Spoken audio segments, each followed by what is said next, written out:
Okay, ladies and gentlemen, please help me give a warm welcome to Mr. Mike Mataraza.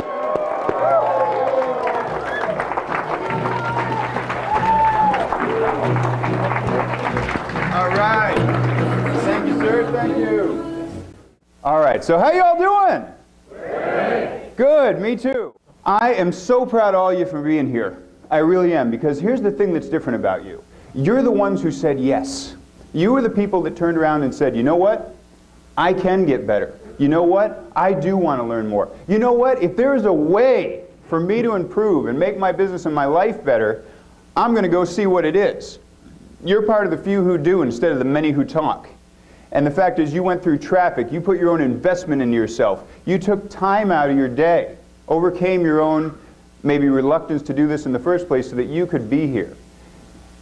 And that's an honor and a privilege for me to be in front of a group like that.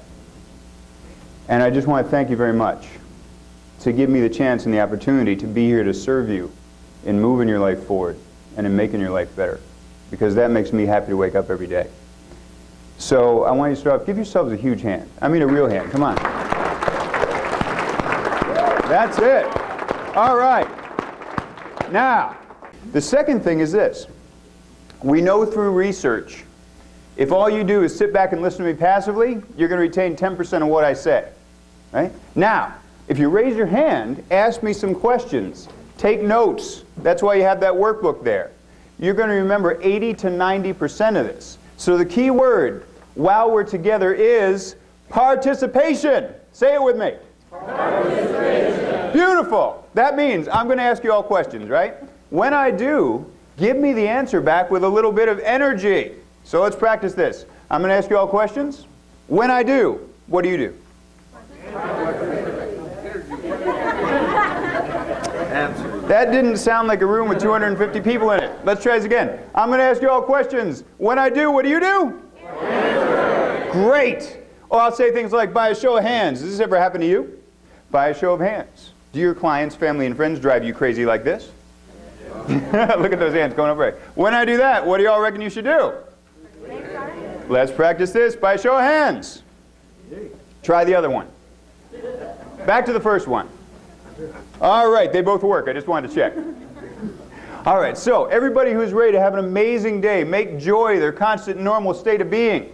One more time, raise your hand and say aye, please. Aye. Aye. All right, let's rock. First thing we want to talk about is this.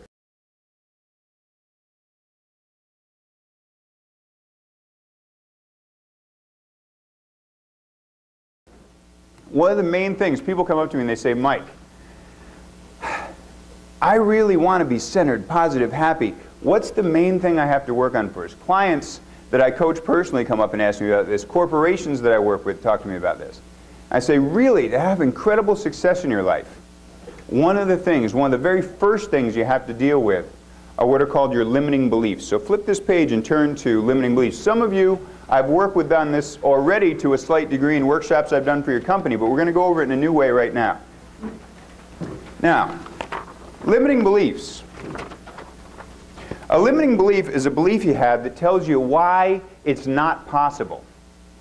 The dangerous thing about these things, the dangerous thing about limiting beliefs, is that they keep you from even looking for the right answer in the first place.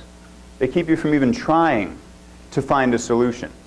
I'll give you a great example of that. The Wright brothers. If you ever want to study some really incredible people, study two people we tend to take a lot for granted. The Wright brothers. You know, before they invented flight, society had a tremendous amount of limiting beliefs about flight. Right? Scientists had taken a look at this and said, you know what? It's physically impossible.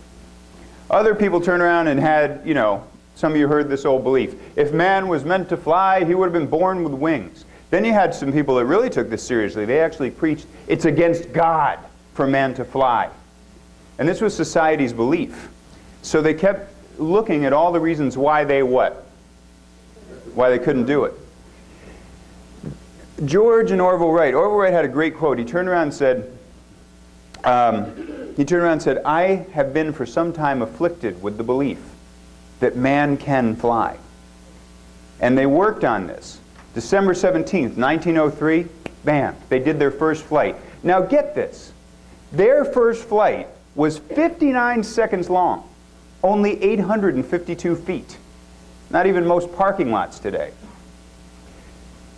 24 years after a 59-second, 852-foot flight, Charles Lindbergh had crossed the first transatlantic flight. 66 years later, in 1969, the first man landed on the moon. From 59 seconds and 852 feet to the moon in 66 years. Why? Why? Because once the Wright brothers overcame that limiting belief, they caused society to ask different questions. Jot that down for yourself in your notes. They caused society to ask different and better questions. They went from asking, why can't we, to what? How can we? How can we? And all of a sudden, the best minds in the world went to work on this, and solutions started coming. So one of the things that I do when I work with corporations, one of the things that I address immediately is I get the whole team together and we take a look at what are their belief systems about what's possible for them in the business, about what's possible for them in their own personal lives. Same when I work with people on an individual basis. The whole thing is, let's take a look at what beliefs you have that are holding you back. Because there's a success cycle in thinking. In fact, flip the page and you're going to see the success cycle on the top.